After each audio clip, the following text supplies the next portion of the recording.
crossing in front of you. Fooled you. I'm not gonna play the bass. I'm not gonna impress you. Well, if I played it, I wouldn't impress you. But I'm trusting that you have gone out and bought yourself an electric bass. That's the first part of being able to make bows. Speaking of bows, I've got some stuff to show off. Stuff number one. And so here it is. This is nice. I like this dark rawhide. And I kept it monochromatic. That's a fancy word for saying I done did it in black. Because I like the idea of the deer skin and the black. Very tattoo-ish. But you can see symmetrical, both sides black. Trust me, nice springy bow. I'm going to let everything dry for a day or two before I actually string it. It was tillered before I put the rawhide on, but I like to just let everything dry completely. And it actually went into a little bit of reflex because this is a thickish deer hide, so that's good. Will be an indestructible bow, bulletproof, as it were. You probably could literally shoot it with a 22 and it would probably still work because it is tough. There we go. It's hard to see in a light, but there is that ridge where I went into a triangular section near the end. Beautiful bow. I'm estimating 45 pounds, plus or minus, probably a little plus. You know, a nice mid-weight bow. Uncalled for. I mean, this is a spec bow, a speculative bow. It has no owner as of yet. Okay, and so, bow number two has been beguiling me. Let me take this off. It's simply, you can say, Aldi's Cheez-Its. I use this for a pattern. And looking at it, nice rawhide job. You can see how it's kind of constricts along there. Definite shape. And so, what do I do on this? I could leave it plain, but that is not me. So I went through a series of cutting out these Cheez-Its, laying the bow on the ground and then tracing it out and cutting it, and using it for, say, a pattern. I came up with something.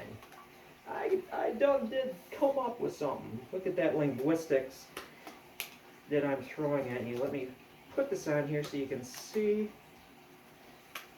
And I think this bow is called for to a 90 percentile degree. And there it is. And you're going to say, John, how dare you put a Celtic design on a Holmegard that's from Denmark that goes way back. Well, what was, is, and will be again. That's just a fancy word for saying that, you know, nothing new is under the sun and things will just keep repeating themselves and taking shapes and looking like other bows. Long story short, it's my bow. I can do what I want to it. And it just leads it to, I hope you can see this.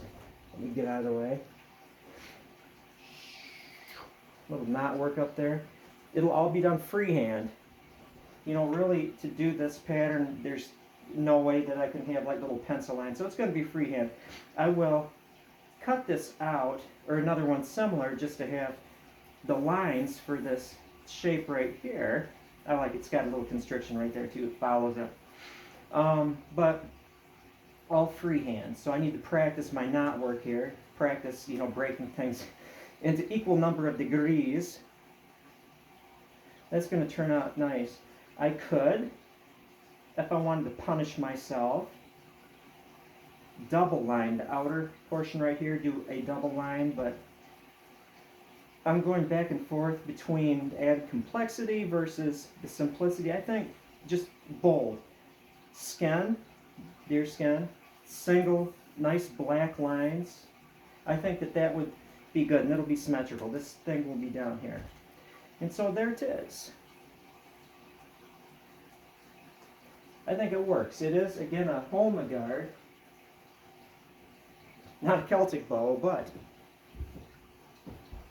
I have to admit, this shape right here looks like a sword. And it is what it is. I think it's going to be a really sweet bow. 45 pounds, 27 inches. That is it. My craft projects. Now, before I get to work on this, I do need to, a little TMI, too much information. go out and see if the snowplow like covered end of my driveway with slush from the road. Have a good one.